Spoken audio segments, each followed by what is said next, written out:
Hii simu naenda kutupa kule kwenye mto. Kwenye maji machafu ya chumvi yale. Ifie kule. Usifanye hivyo mume wangu. Sio nisifanye hivyo. Huna hadhi ya kutumia simu wewe. Kwambia je, hii simu naenda kutupa.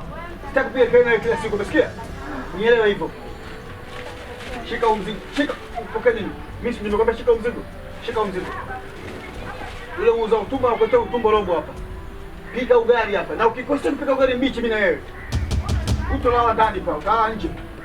Hii simu tunakupa jeuri. Tutaona. Na ole wake nyoni hii simu kama ulikuwa unaongea mchepuko, nitakuchepua baadaye hapo ndani. Yo.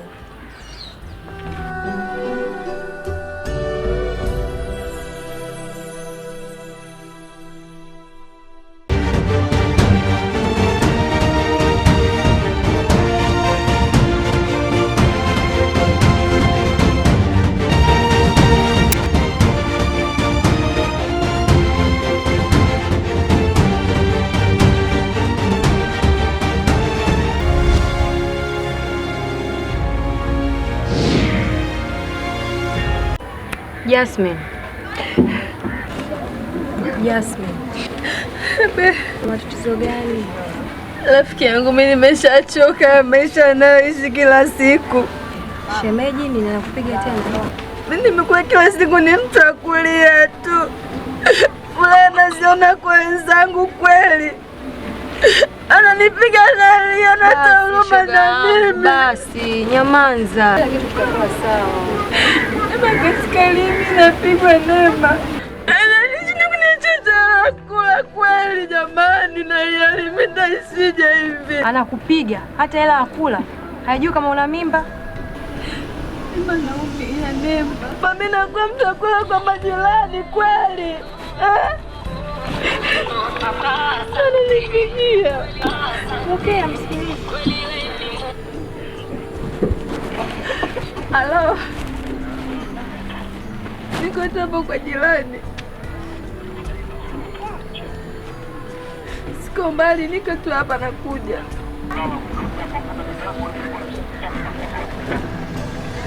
Nakuja.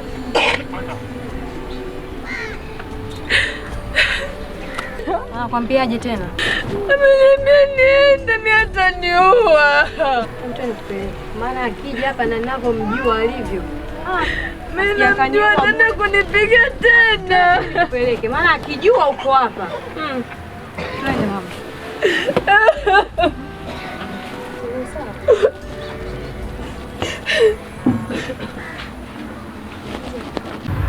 Hivi Usaidi amepatwa na nini?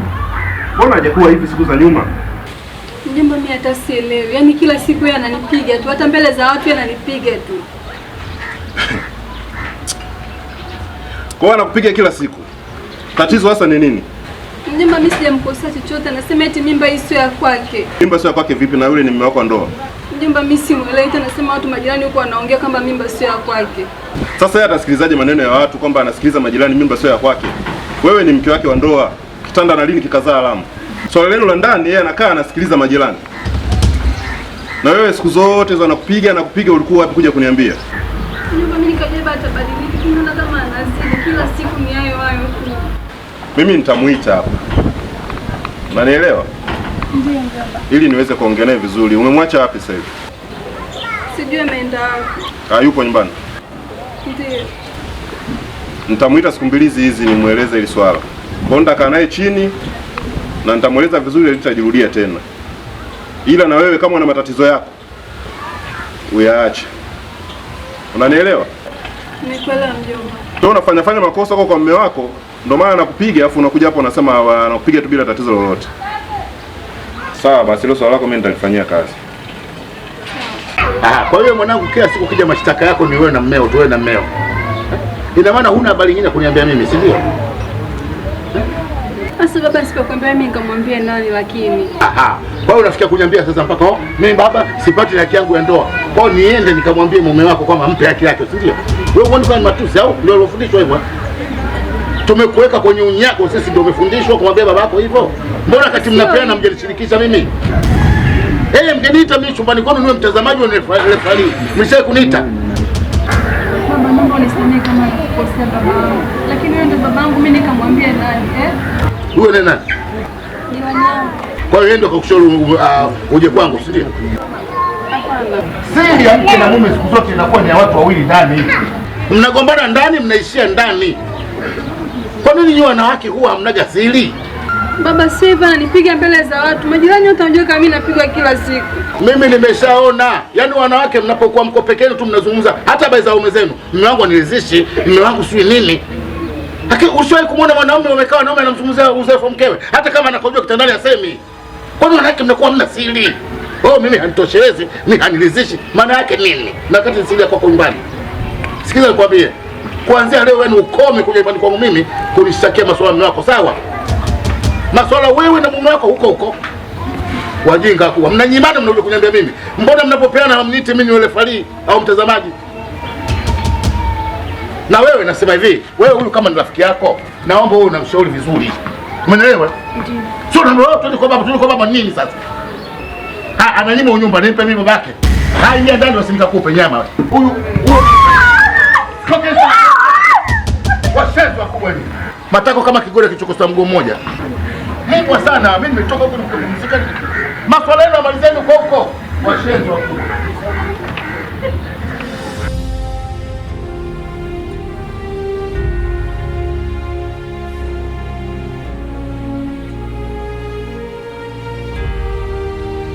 Habari yako mama? Salama tu, shikamoo baba. Marahaba, mzima? Mzima, karibu. Asante. Huyu bwana si nimemkuta tena, maana tena.